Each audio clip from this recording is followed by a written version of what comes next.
The following is a real recording of a real coaching session. If you're interested in getting some coaching yourself, you can find the link in the description. Thanks and enjoy the video. So I had a thought about what to go through today. I know you mentioned wanting to look at some stuff that related to node locking. So I had some ideas of how we could start to use Wizard to just kind of get a bit of a handle on, what the processes are of how we want to approach that and see what we can get out of that. Sound like a reasonable start? All right. Yeah, Excellent.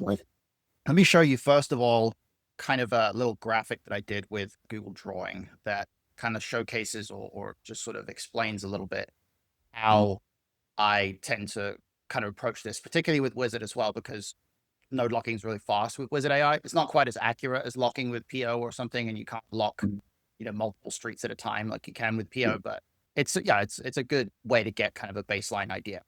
And the structure in terms of where we start off is, what does our opponent tree look like?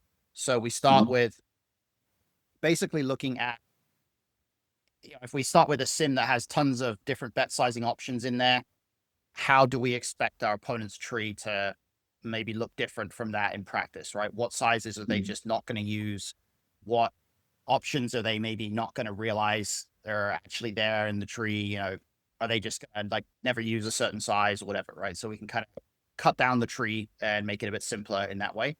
And then we have the next part, which is, what are the hands that villain's going to take a pure action with? So against a certain bet size, what are the things that we can be really, really confident villain is basically just not going to do anything different than whatever, right? So let's say, for example, a common one is people are supposed to, there's a lot of spots where you're supposed to mix raises with middle pair or bottom pair, right? And if we think that's just never happening, we can just lock that hand to always call, and then let the rest of the range kind of formulate around that, right? Yeah. And then the final part of it, it's how will their frequencies potentially alter with the rest of their range, because it's possible that we'll come up with strategies, once we've done these first two parts, that start to look a bit weird, and it starts to require villain to start to bluff with some weird candidates, or there's certain things that, now that we've locked certain other parts of the strategy, it's like, oh, well, they're never doing this, and so on. So we kind of want to add that in as well. It's quite rare that we want to go through a process of trying to specifically say oh, I know exactly how they're going to play every portion of their range. This is what their raising range is, and I'm just going to assume that I know with full clarity. Because when you do that, you tend to get some pretty weird results. You tend to get some pretty extreme strategies that say oh, well, if they're doing exactly this, then just check raise 100% of hands, or stuff like that, right? So we always have to kind of take that into account. And I think it's pretty rare that we want to go into the node locking streets so deeply that we're trying to lock their entire strategy. But at the same time, it's a really good way to just get an idea of how certain things are, connecting to each other, and what different parts of our strategy are supposed to look like. What we'll do is we'll pick out an example spot that I put together on Wizard, and we'll just kind of go through this process and think about how we can replicate this for other situations, and how we can start to take away a few basic things from some of the processes and extrapolate those to other situations. So the example that I have is this 60 big blind situation, low jack, big blind. We open low jack, big blind calls, jack 9-3, 2 spades flop. And first of all, villain is supposed to basically never donk bet, so that doesn't, affect things too much. But what I am going to do is I'm just going to actually delete any kind of donk bet option, just because that cleans up the tree a little bit, just removing that 0.1% of ambiguity there. The thing about Wizard AI is their sims kind of don't converge as much as something like PO does, which is why you see that 0.1% of whatever. But, if you just clear that up, it's always handy. Cool. And we've got a bunch of sizes here. I've given us 20%, 40%, 85, which is 3E, and then 2E, which is 174, and then all in. So just a ton of different sizes. And you can see that it wants to use all three of the smaller sizes at some frequency, right? But now we basically want to start the process of how we would trim down villain's tree and start to use our understanding of what their tree probably looks like to get a better understanding. So first of all, let's say we're looking at what their response against B20 is going to be. Well, if we bet 20% of pot, they're supposed to raise, if they do raise, they're supposed to raise 67%, quite a bit. So we bet 1.2 big blinds and they raise to 6.9. Now that's a big raise, right? A lot of people don't use that size. They will kind of tend to restrict their raise sizes to something like, 3.5 to 4 times whatever you bet. Like they won't really recognize that when you bet smaller, they're supposed to raise a bit bigger and so on. So what I think might be kind of nice is to just give them one raise size and go something like 40% pot or something, just to make it maybe like 4.5 big blinds, something like that. So that's what I'm going to do. I'm going to get rid of all these other options. We're going to go 4.5 big blinds. That's going to give us a nice simple idea of if they just have one raise size and that's going to be what it is, maybe we go with that, right? So now we have what their frequencies are. And we start to see maybe a little bit more of a tendency for us to use this 20% size, because tweaking villain's tree, giving them fewer raise options, giving them some slightly suboptimal raise options, now it makes the 20% size slightly better for us. And if we do the same for the other sizes, when we bet 40%, they're supposed to raise to a mix of 9.7 bigs and 6 bigs, right? Now they probably won't do that either, right? We bet 2.4. I would bet they probably are going to have a raise of something like maybe 8 big blinds, right? Something like that. Three and a bit X, whatever we bet. So we're going to give them that size. And then for the 85% size, well, now they're supposed to raise to 10.6 at some rate. So they're supposed to basically like min click it. And I don't think they're ever going to do that either. They're probably going to raise to something like 15. So again, we're going to go 15, and it's fairly simple. And then finally, we have this massive 2E size, and I don't think they're ever going to use any kind of non-all-in raise size here. Maybe they click occasionally. Maybe we do give them a non-all-in size and an all-in size, because we're not 100% sure whether they're going to have some clickbacks, but maybe we keep that in there. Okay, the sim doesn't even want to use the clickback anyway, so we'll just get rid of the clickback. So they just basically play all in versus this massive size here. And of course, versus a shove, they don't have an option to do anything. So now the sim has kind of tweaked a little bit, right? We've got a shift where we're actually using the 20% size a bit more often. And we're also using the 85% size quite a lot now, right? So the 40% is not quite as valuable as it was. So that's kind of our first step here. We've sort of given a bit of a tweak to villain's tree, and we've made it so that we're at least ensuring that they are playing a realistic tree here, right? So the next step is to go to this second part of this process, which is which hands will villain take a pure action with. And if we look at, let's say, the smallest size here, a few things become quite evident, which is that they are supposed to mix quite a surprising amount of trapping with certain combos, right? If you look at the breakdown of their overall range, they're supposed to calls with pocket nines like almost half the time. They're supposed to just call a lot of top pair, even some pretty strong block pair. And there's just a lot of stuff that they're supposed to be doing here that maybe doesn't necessarily fit with what we would actually expect, right? So let's now start to go through this process. Let's go through specific hands, and we're not going to tweak the range frequency. We're just going to focus on individual hand combos. So first of all, let's take the hands that we think they're going to pure raise here. Do we think that they are going to just pure raise all their sets and 2 pairs here? What do you expect from most players? I think B20. probably their 3s and 9s, they do it to pure frequency, and then maybe they don't even have jacks. So yeah, I think 3s and 9s, they'll raise 100% of the time. Yeah, and I think we can probably be relatively confident that their 2 pairs are going to raise too, because people just don't like to slow play 2 pair on a board like this, right? People just don't like to just call with Jack 9 or not Jack 3 or 9-3 here. So we're just going to keep it fairly simple and just have them pure raise all of their 2 pair plus. So I'm just going to hit apply. Now I'm not going to lock any of the other hands here. I'm just going to make sure that the lock actually kind of went through. Yeah. Okay. So their 2 pair plus are all locked at always raising against B20, right? Now, the impact that that's going to have is not massive, but it does slightly alter the options that we're giving.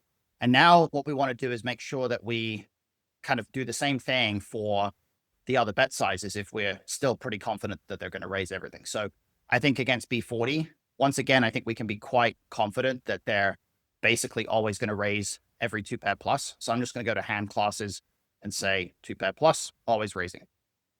So we're going to hit apply. And this is going to start to get us closer and closer to, at least a starting point of how to play against this type of opponent, because now we're going to see that probably the B40 and the B20 are starting to become, they're pretty prevalent, but also we're doing less and less checking. So the checking is like 1% now. If we go B85, if we bet bigger, I think that we might start to get to the region where we're a bit more unsure about like the Jack 3, 9-3 stuff, right? Like maybe if we go bigger, they're not quite as confident with their 2 pairs. So or they maybe, just want to track more as well. Yeah, exactly. Or they think, oh, this card's just like blasting off, so we can just right. So maybe what we do now is we just say, okay, they're only pure raising their sets against this size, and then against the B174, which is the biggest size. I think at this point they probably, because they're kind of forced to pretty much play close to an all-in pot here, it does become a little bit different. Like they might just kind of decide for stacks right away. So maybe what we do is we have against this size, they do go back to kind of just shoving their sets in 2 pairs. I also think actually versus the biggest sizes in particular, we might do pretty well to assume that they're always going to raise their combo draws, I would think. Because in this case, I think people just like to take combo draws and just be all in here. So I'm going to put that in the always raise category for the big size. And I'm also going to do it for the B85 as well. Against the smaller sizes, we might think maybe they raise their combo draws a lot, but we don't know if they're raising them, every time here. Right? So let's go combo draw, always raising against this big bet. And there's not a ton of combo draws out there. So it's not, super crucial that we do this, but I do think it's relevant for like, obviously like Queen 10 of spades is a super high frequency raise here for a lot of people. So now again, we're going more and more towards the B20 here. The B40 is not quite as useful now. So that's a slight shift that we're seeing, but this hasn't really altered that much because they're supposed to raise their strongest hands at high frequencies anyway, right? Them raising their strongest hands pure doesn't affect a lot. What is going to affect a lot is if there are certain hands that they're supposed to raise that they never do, right? So in this case, this is where this becomes really useful. So if you look at their response versus B20 here, they're supposed to raise second pair something like 12% of the time. And they're supposed to raise bottom pair something like 13% of the time. And even a tiny shred of like, there's a tiny shred of raising, but it doesn't really matter. So what I think we can do to start with is, even though we think they can bluff with bottom pair sometimes, and certainly the bottom pair with spades, it's a little bit less ambiguous. Well, sorry, a little bit more ambiguous. I think for sure we can put pretty much all the middle pair in a category here where against either of the 2 smaller sizes, I think they just never raise. And then against the bigger size, they probably always call. They might start occasionally folding some of them, so it becomes a bit more ambiguous. Maybe we start to have them mix in some folds there, but bigger size would be the point where we could probably start to say that instead of playing middle pair as pure call, they just play top pair as pure call, right? Or something. So let's do that now. Let's go through here and say, okay, well, I don't think they're ever going to raise second pair against this size. So let's call, and then second pair. And then in particular, I'm going to also look at bottom pair. Bottom pair we said we weren't sure about, but I think bottom pair without spades. So bottom pair of diamonds or clubs. I think we're just going to have them call that as well. Third pair, diamonds or clubs. Okay, so I'm going to go with that. And we'll do the same for the B40. So what this is doing is it's kind of creating a scenario where villain's raising range becomes a bit more polar, and they don't have as much of this like the equity denial type stuff in there. And that is going to increase the value of that B20, right? There's a lot more hands now that are just check calling, and they're going to be in tough spots across 3 streets when, they have to try to realize equity out of position. We do the same thing against the B40. We have them always just call with their suited third pair and then all of their second pair. Same sort of thing. I think against the bigger size, let's see what it does now. Okay, so now B40's become a lot better. So the B20's gone down, B40's gone up again. So we're starting to see some interesting stuff. Now against B85, they are supposed to raise ace jack at a pretty reasonable rate. And they're also supposed to take like some shreds of king jack, queen jack, hands like that, and raise them. And I think this is even like jack 7, jack 8. I think this is the part where against this big size, I think we can be quite confident they're not going to raise those hands. And in fact, a lot of the weakest top pairs, I think even against the smaller size, we probably aren't going to see them raise. So maybe what we can do is I think that jack 8 and below, we can probably put them on pure call here. I don't think we will really see much raising from jack 8 and below. So we're going to go jack 8, jack 7, jack 6, jack 5, jack 4, jack deuce. And over here we have just jack 8. Jack 10 plus, maybe we see some raising. So we're not going to lock. I think so, yeah. Yet. I've noticed Paul tend to raise top pair that's quite strong, like reasonably often. Yeah. But I think that the ones with a weaker kicker, they're a lot less happy to do that with. So let's go with that. There we are again, 100% call. Jack 8. I'm gonna go jack 8, jack 7, jack 6, jack 5, jack 4, jack deuce. And then with the B85, we might start to reach the point where villain's actually supposed to occasionally fold some of the weaker jacks against this big size without a backdoor. Okay, so they're not actually folding, but they're folding 0.2% with jack deuce. So I think now we start to get to the level where I would be very surprised if they find raises with, let's say, like king jack, queen jack against this big size. I think that starts to get to the point where they probably just pure call those, and ace jack might be the only jack that they raise. So against this bigger size, we're going to put king jack and queen jack on pure call. And it's noteworthy here as well that this is not a board texture that allows a hand like top pair plus a flush draw to exist, right? If it did, that would be a bit of a different equation. If there was such a thing as, if it was jack of hearts, 9 of spades, 3 of spades, top pair with the flush draw might be a bit more inclined to do quite a lot more raising. So that's a pretty noteworthy thing here. But yeah, we've got those top pairs that are not really raising. We've also got, did I already do the middle pairs here? We did the middle pairs against the B40. Other things that will not raise. Oh, I forgot to put pocket 10s in the category that's never raising. I think pocket 10s is basically never going to raise against any size here. I think you're like 10s is high frequency raise against B20. Like you just don't see that. Like you don't see like a second pair pocket pair raising much here. So we can kind of add that one as well. And we're going to start getting a much more complete perspective here on what villain is sort of supposed to do in order to compensate for the fact that they are, they're not raising very many of these hands. And a lot of what it's going to come down to is that in order to compensate for the fact that they are not raising for thin value with a 9, and they're not, really balancing their range across multiple streets here, they're going to have to start doing more raising with some of the portions of their range that are able to bluff. So they're going to have to start raising more draws. They're going to have to start raising more of the, the weaker portion of their range to just ensure that they don't go too far into the territory of just not really bluffing much at all. So that is important. Now we've got the 9x here. I haven't fully locked yet, but I do think that against this big size, what we can probably do is just go with the second pair and bottom pair that have hearts specifically. So include second pair with hearts. I don't think those are going to fold. Actually, bottom pair, I don't think we're sure about. But hearts, I think specifically, we can put in there as a pure call with second pair. But I don't know if we can assume pure call for the other combos. So we're going to leave that a little bit more ambiguous as of right now. Oh, it looks like it locked.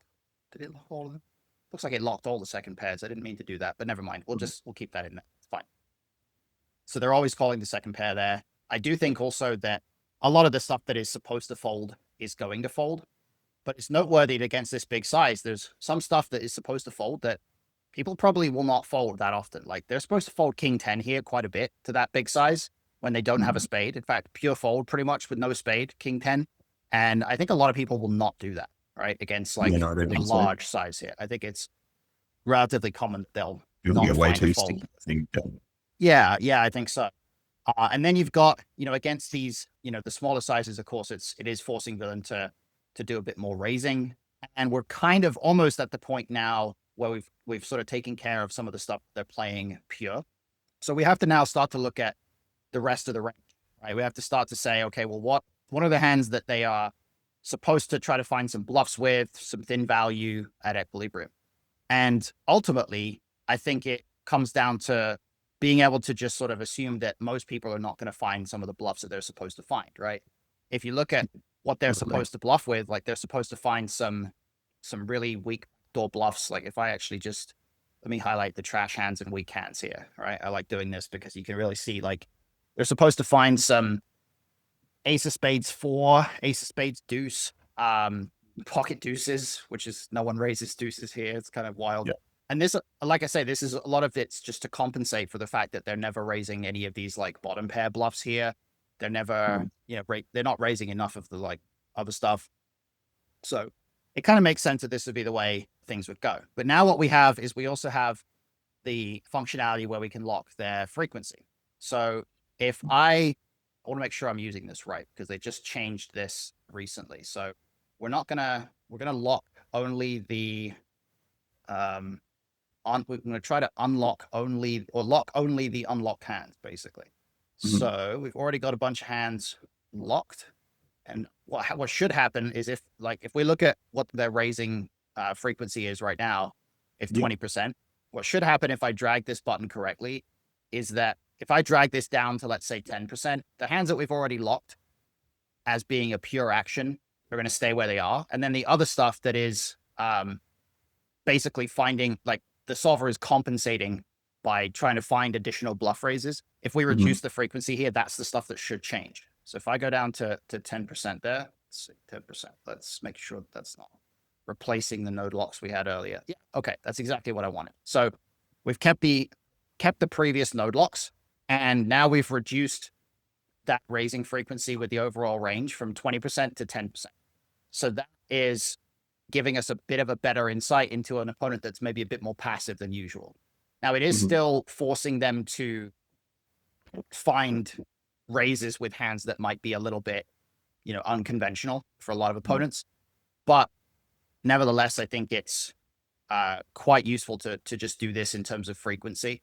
And what we can also potentially do is, I'm not sure if it allows us to do this, but I was hoping that it would allow us to say, okay, flush draws, maybe they're raising a bit more, right? So potentially, let's highlight this, filter flush draw, and then maybe they're raising flush draws 20% of the time. See if that works. Yeah, okay, that does work. Okay, that's good. Now we'll unfilter it. Yeah, all right, so we've added them to basically be a bit more inclined to raise with flush draws. And we're also I'm going to take the top pair, filter for the top pair here, and we're going to reduce that raising frequency. So we're going to go back down to, they are occasionally raising some top pairs, but not really a lot of it, right? Unfilter that. So now we've kind of got to a strategy where, oh, wait a minute. I'm not sure if that was just applying to the hands that I wanted. Never mind. I think we're in a good place. We've got a strategy here that it's a more passive version of the original, and it's somewhat going to include some bluffs and some flush draws and things like that. But it's also we're catering to the fact that we've locked in certain hands at forcing them to raise. So now I'm going to go lock all hands. So I'm going to keep this strategy where it is. I'm going to prevent the solver from adjusting. So this is kind of the final strategy versus the B20. And where that's going to end up is we now are using the B20 a lot more often. So clearly, villain's making a lot of mistakes versus the B20, right? But now, in order to get like a full strategy, we have to see, well, how many mistakes are they making versus the B40, right? So we do kind of the same thing. They're supposed to raise 12%. I'm going to cut this down to 6%. So cut their raising frequency in half. And because we've already locked certain hands at being forced to raise, it's really struggling to now have them raise 6% of the time, but also always raise all these value hands. So they're basically their raising range is now becoming more and more value heavy. And that's going to be, causing us to go in a certain direction as well, obviously.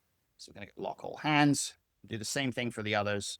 We go B85, and then they're supposed to raise 4.5% or 5%. Going to reduce that down to 3%. And then going to end up with a very passive strategy from villain. I'm going to go lock all hands. And finally, the massive bet size here. They're actually supposed to raise, 6% here against the massive bet size because they just get to jam all in and realize all their equity. But let's do the same. Put it down to 3% right there. Oh, looks like we actually can't go any lower than 4% because all the stuff that we've locked at pure raise is already 4% of hands, right? So we're just going to lock everything there. So that's important. So other than the all-in shove, which is, it's 946% of pot, I don't think we really need to worry too much about this, except for it does want villain to fold the nut flush draw versus this like ridiculous all-in. And call bottom tenor. People, well, it's calling with a pair and a nut flush draw, right? It's a pair and a flush draw. People probably won't fold the nut flush draw, honestly, here. Let's actually lock this and just see what happens if we tell the sim that villain is never going to, they're obviously never going to fold a set. Oops, that's not what I wanted. Let's reset it. Hand frequency, call. They're never going to fold a set or two pair. We don't know about top pair. And we're also going to say they're never going to fold the nut flush draw. And they're probably never going to fold a combo draw either. Yep. So we're just going to lock that in. So this might actually want us to like do some ridiculous all-in shoving now with some value. Let's see. Oh no, we're not using that set. We're not using that size. Okay. So now look at what's happened to our strategy, right? Look at what's happened to this. We are not really using B20 anymore. We're not really using B85. Instead, we're using a mix of a ridiculously massive 2E size and a B40, right?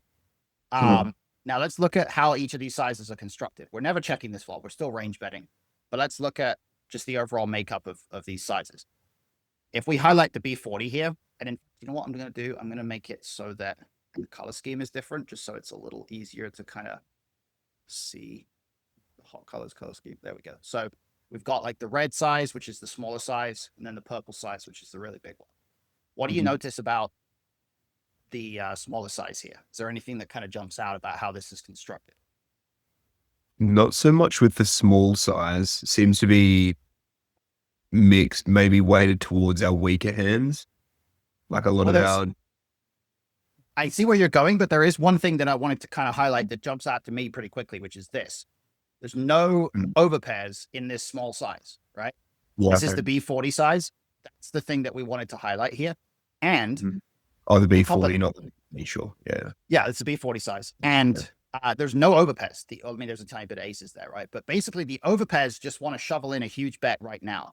Now, B174 is really, really big. Like, I'm not necessarily recommending going for that size here, but it is notable that even though the solver doesn't really want to use an overbet size here, just based on some of those broad adaptations that we made, just kind of the understanding of the stuff that villain is likely to be doing pure, and then the lower frequency of raising, a big bet, whether it's pot, 1.2x, 1.3x, something like that becomes a lot more viable and a lot more reasonable here. And specifically, there's, a considerable region of hands that really benefits from doing that. And you can really see the overpairs are just pure big bet here, pure massive bet, right? And then on top of that, you've got another couple of regions of hands that really favor the biggest bet size. Look at the top pair, right? That's a very clear distinction right there. You've got ace jack, king jack, and then some queen jack, but really ace jack and king jack kind of favoring the massive size. And then jack 10 and jack 8, and a little bit of queen jack also favoring the smaller size, right? So it's kind of a nice little split there. And if we go further, if we go like pocket tens, that basically uses pure small size. Second pair and third pair, well, a little bit of variation, but 9x for the most part, the strong 9x uses the small size. The weak 9x uses the bigger size. Why this is kind of interesting, but why do you think this is happening? There's a specific reason. Because we can probably get villain to fold better 9x when we're betting big with like 9-8, 9-7. That's exactly it. Yeah. If you look at what villain's doing, the way we locked it is versus the B174. We didn't really tell villain what they were doing with 9x. So when we use this size, they start now folding like some of their strongest 9x. So the sim says, okay, well, if we can get ace 9 to fold, then we're going to use the big size with all this weaker 9x, right? We can get all sorts of stuff to fold there. But with the B85, with the B40, we did tell the sim they're never folding a 9 here. So now with this ace 9, king 9, queen 9, all the better 9x, the sim just says, okay, well, if they're never folding a 9, I can get tons of value from any weaker 9 with the B40 size. So it's actually quite natural there in terms of how that's going to work. Now, if we look at the rest of the range, we've got some of the low pocket pairs here kind of mixing, but the weaker our pocket pair is, the more inclined we are to use the big size, which makes sense with the very big size. And then we've got low pair pocket deuces just kind of preferring big size, but specifically preferring big size when we don't have a spade, which is kind of weird, but not really sure why that's happening. Might just be because we prefer to just win the pot right now, whereas when we have a spade, we don't mind as much. I guess there's some spade combos that we block. Yeah, could be something to do with that. Could also be like we get value from spades and then folding everything else that doesn't have a spade. So I guess we like if someone has I don't know, king deuce of spades, queen deuce of spades. Yeah, that could be it. If we look at ace high, king high, just a ton of mixing, right? Like not a huge preference one way or the other. And if we sort it horizontally to go via suits, there is a little bit of a suit preference in that with some of the low card hands, the ones that have the diamonds and the clubs are actually preferring to just go big and just get immediate folds right now, right? Because they have just less equity. But with the stronger ones, with the Broadway cards, like there's a bit more big betting with certain specific spade hands. Like the queen of spades wants to go bigger, but not really a huge trend. Like basically we can just use either of the size with either of these hands. And then the very bottom, if we look at the draws and everything, queen 10 kind of favoring smaller, except for queen 10 of spades, which favors larger. Queen 8 kind of favoring larger. I would assume that that's because if queen 8 goes really big, maybe villain does occasionally mix folds with queen 10 off. That could be happening. There's actually some pretty reasonable trends that we can identify, and it's not super complex here to sort of understand the properties of each individual combo and what they want to do.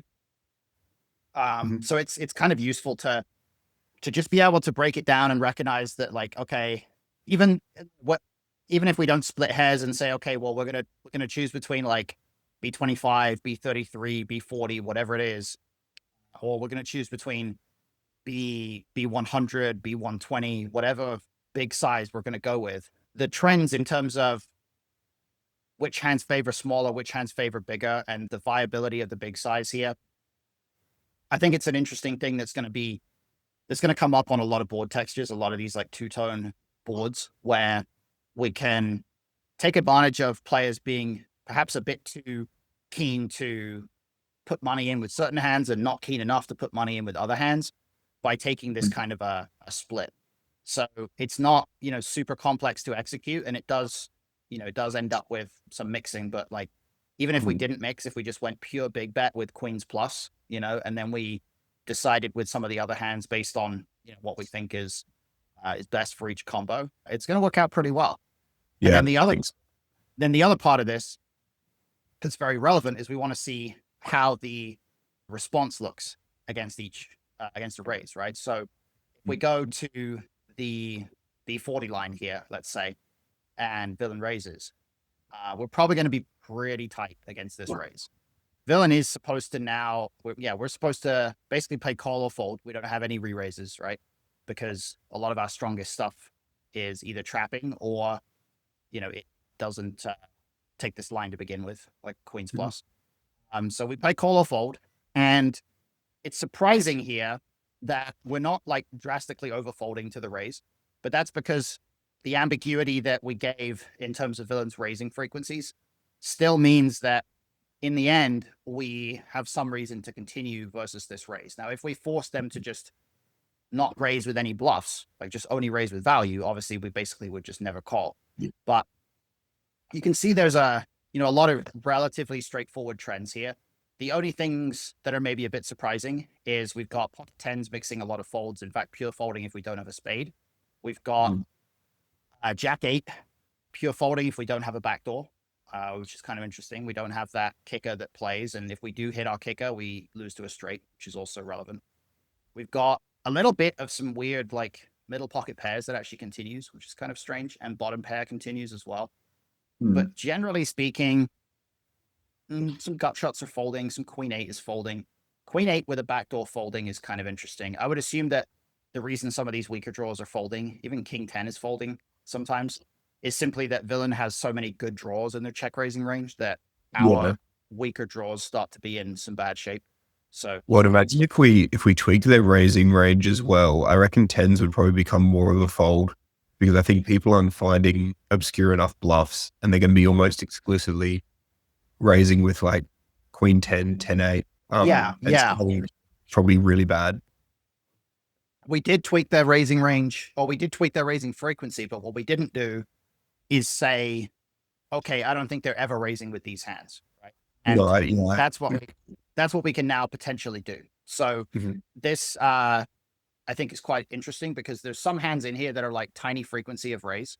Like there's like tiny shreds of like random 5 high and stuff creeping in there. So what I'm going to actually do is I'm going to take all of these hands that are just super low frequency, bottom of range stuff, and I'm just going to lock it at 0, because there is some king of spades X that's supposed to be raising already there. We've got queen 6. I'm going to force them to fold. I'm going to force them to fold all of their ace 6, ace 7, ace 8 with the ace spades. I'm going to force them to fold all that stuff. And then we're also going to maybe take, what else do we have here? Is there any other obscure stuff that's supposed to continue? I don't think there's too much. I think like all these hands are just pure folding already. So we're going to hit apply. I'm going to hit lock all hands first on that, and then we're going to apply that. So this is kind of removing some of their bluffing range, like the obscure bluffs that we're pretty confident they're not using. And now, now we call a lot tighter, immediately 20% tighter, because they now have basically no like super low equity bluffs. That means that pretty much all the bluffs they do have good equity to continue. And this immediately causes us to be much tighter. And that's even without the straight draws still, I think. Yeah, I mean, that like... I think that's it. Oh, yeah, you're right. They're basically pure calling those now. Okay, so I'll tell you what. I think we're just never calling those. I think that's the only region that they're pulling bluffs from, to be honest. Okay, yeah. So what we'll do then is let's have them 50-50 on call and raise with the open-enders and the flush draws. So we're going to go 50-50 call and raise.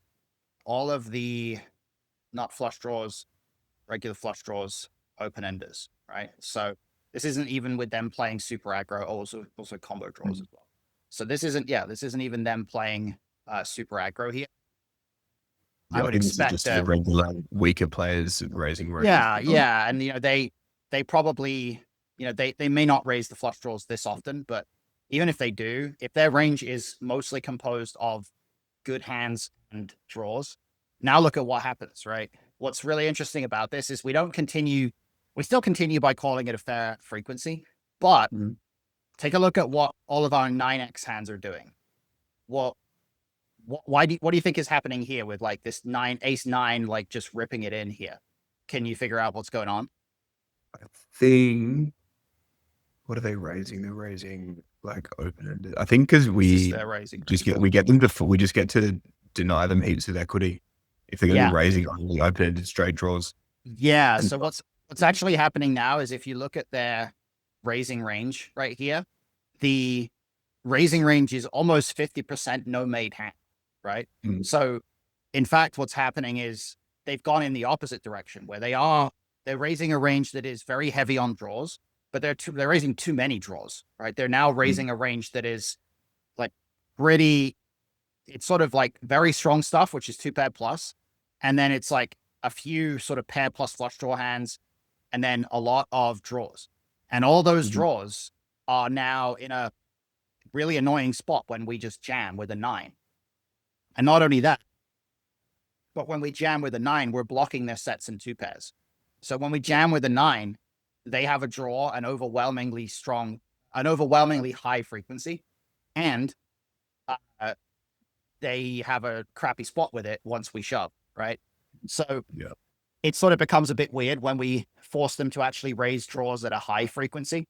What I would probably say is, let's say maybe we try what happens if we have them play 75% call and 25% raise with those draws, because that's going to mean that we're forcing them to raise at some frequency here, but we're not necessarily dictate. Oops, that's not what I wanted to do. We're not necessarily dictating that frequency is going to be particularly high. I'm gonna go all of that stuff. Yeah, it seems about right. Gut shot, we'll put that in there as well. Okay, so block all these hands. So we're just shifting around these frequencies. Their range is going to be slightly more value heavy now. Yeah, 8%. And yeah, now they only have no made hand 41% of the time. Region of draws has slightly reduced. And now we're back to never jamming. So now we're back to just call or fold, except they now have enough draws that even though we can't really jam, we still actually do quite a bit of calling, right? We still call with a surprising number of hands. We call with like some pocket pairs with a spade that are just trying to like bink a set and realize some equity there. So we kind of shift back and forth, where if they start to get to the point where they're raising their draws at such a high frequency, then we have more of an incentive to just put more chips in on the flop and just put those draws in a tough spot. Whereas if they shift to raising those draws at a lower frequency, now we have to be a bit more conservative. And one of the key variables here, the thing that really transformed our response strategy the most here, was when we shifted from they're raising some of their very low equity, like just random ace of spades hands, random king of spades hands, to they're never raising those hands. And that immediately, caused us to reduce our continuing frequency quite a bit, right? So that's a really important thing to watch out for. If someone's just not capable of raising any hand that doesn't at least have a draw, that is a red flag that we need to be continuing a lot tighter versus that player's raises in a lot of spots, right? If we go through the big bet line, they're supposed to be jamming quite a bit here with, we've had them jamming their strongest hands. We've had them mixing a lot of folds with their second pairs and things like that. Probably the, most useful or most noteworthy thing that we can do here is maybe alter a little bit how they play some of maybe the nut flush draws, and maybe something like ace jack. If we think that potentially they just decide that they want to be all in a bit more often with their top pair, top kicker. So ace jack offsuit, ace jack suited, and then nut flush draws, we're just going to be all in.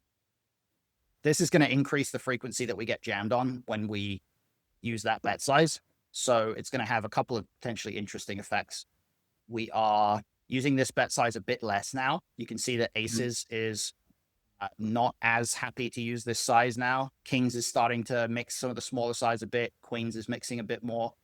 So we start to kind of see that the more often we're going to face this reopening of aggression here, this jam for a huge size, the less likely it is that we're going to want to use this size.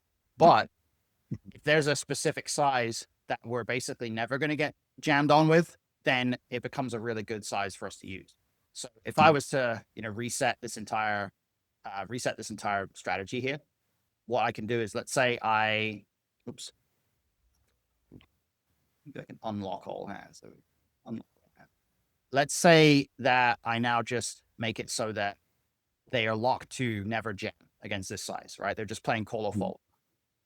And now we lock all hands. Most likely will have big effect on how often we use that size, because any size that never gets raised is oh, wow. Okay. That's interesting. All right. So I think what's happening now is we never get jammed on. So we actually don't get as much value from the top of our range. I think that's probably what's happening, because we everything else is a bigger size. Right. Yeah, exactly. We just put everything now into the smaller size, because essentially that's the only way we can actually get all in on the flop. Like if villain literally never raises, this is what happens. But let's say what happens if they just raise, if they only raise value, right? Like if they, they keep this strategy and then they They play an all-in 100% with only 2-pair plus, right? So they just only raise when they actually have value. Now, I would expect the big size to be used more. Let's see. Big size is way more frequent. Like we're overbetting half of our range. We're just bombing half of our range now.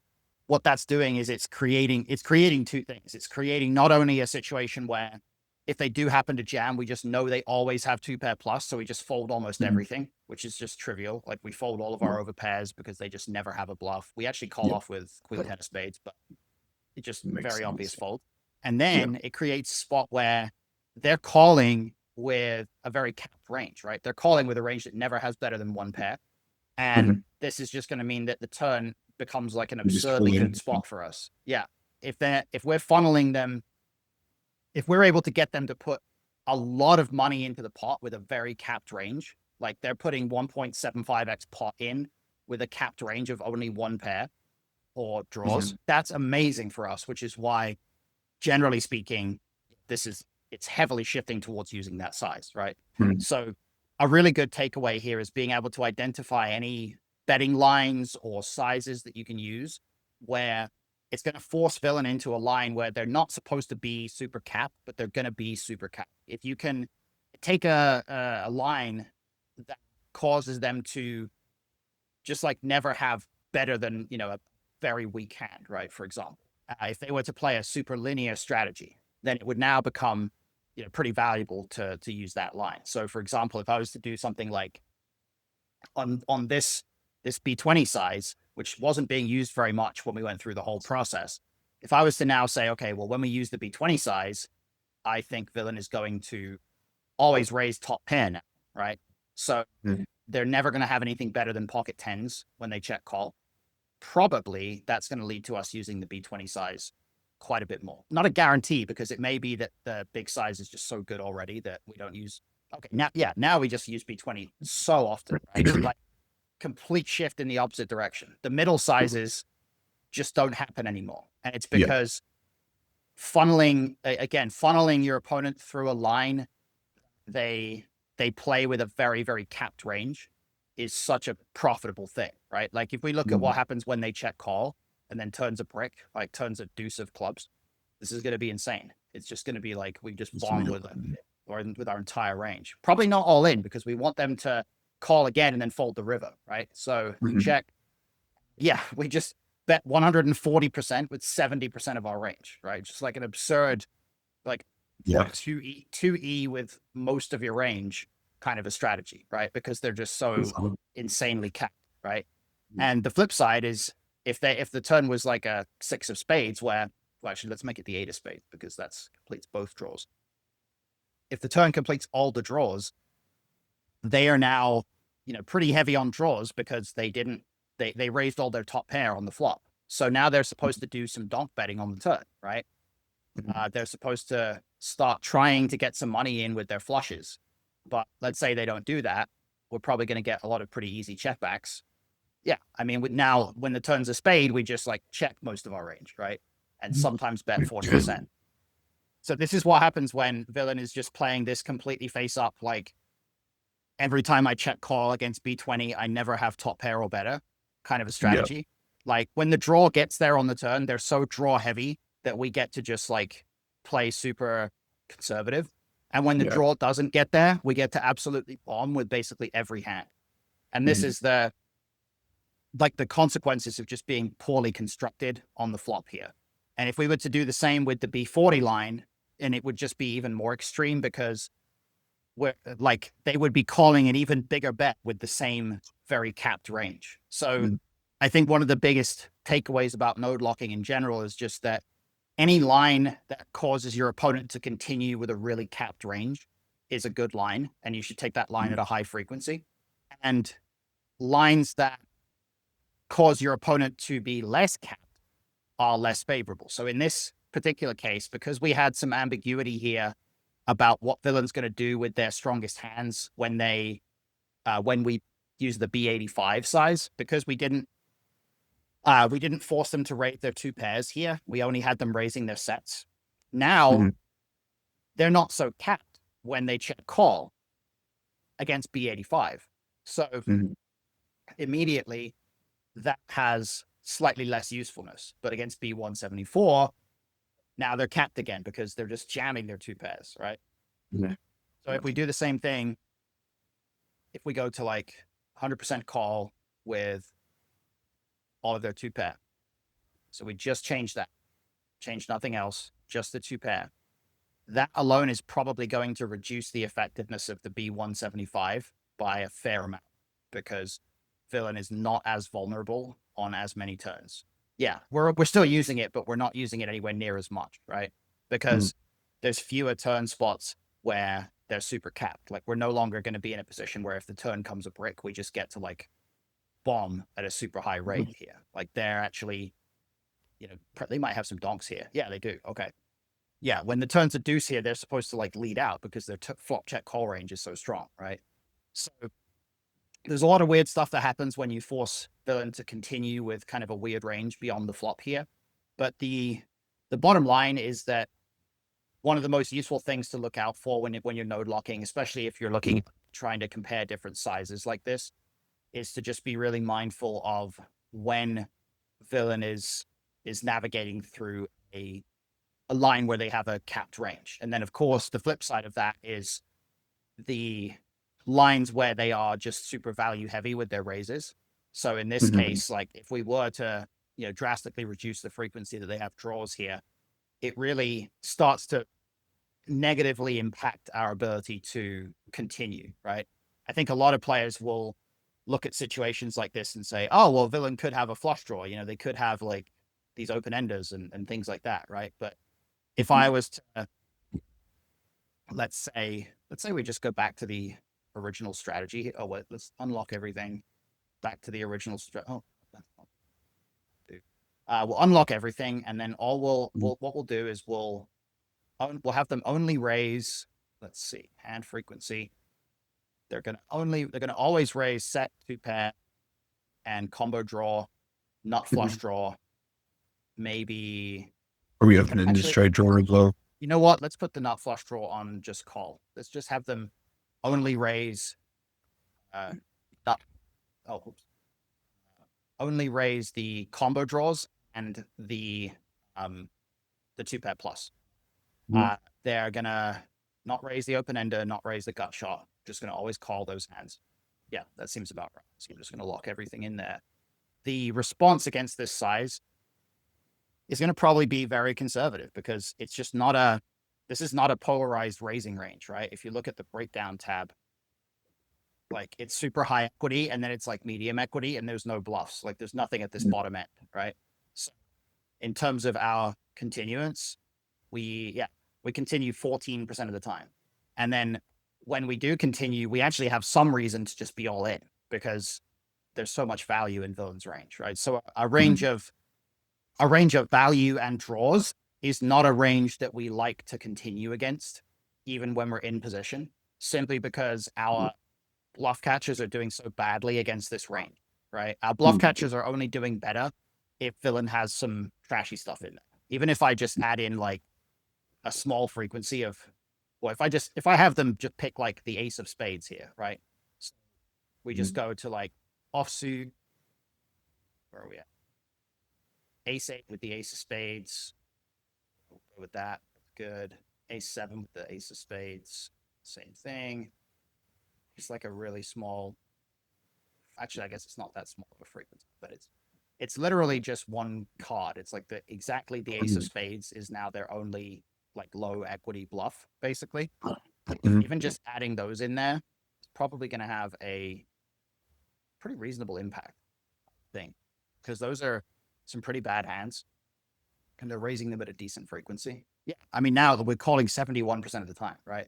The difference between a range of value and combo draws and then a range of value, combo draws, and then random ace of spades hands, it's just worlds apart in terms of how much we can continue. So in the same way that funneling villain through a capped range is really important, when we're facing a raise and we're trying to think about an exploitative response, if we can't find any low equity or like super just kind of zero EV neutral bluffs, then our continuance has to just drastically narrow down, because Yeah. it's not really possible for them to have enough like medium strength draws to make it a good spot for us. Because again, if their range is just strong hands and medium strength draws, that's a pretty strong range overall, right? Yeah. Yeah. Is this all making sense? Yeah, no, it does. This is really good. It's Yeah. that I think comes up a lot versing weaker players as well.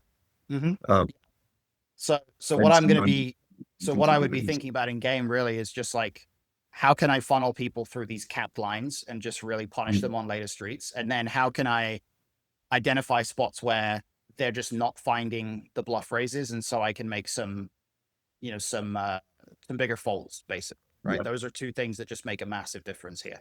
So that's something to really pay attention to and kind of look out for. Yeah, yeah, no, I like that. Yeah, I think the folds are really good, and are they continuing with hands that you can essentially just draw to the nuts with. Yeah, you're just like trying to suck out after a while, right? Like you're just, Yeah. you don't want to continue with like king jack of clubs against that really strong range that has value and draws, because the problem is you're crushed by the value and you're flipping against the draws, right? And that's like not a good position to be in. What you want for you to continue with king jack of clubs, you need them to either have some low equity draws that you're way ahead of, which they're supposed to have, but they may not have, or you need them to have a worse jack, which they're supposed to have, but they may not have. So there's a lot of hands like that actually do get kind of stuck in that awkward position where they're not supposed to be a bluff catcher, but they actually pretty much are a bluff catcher, even on the flop, because your opponent just isn't raising for value with worse. Yeah, yeah, no, Makes that makes sense? sense. Cool. All right. Well, that we got through a lot of good stuff, so that's a good spot to wrap it for today, I think. All right. Excellent. Talk to you soon, then. See ya. That's good. See ya. Bye.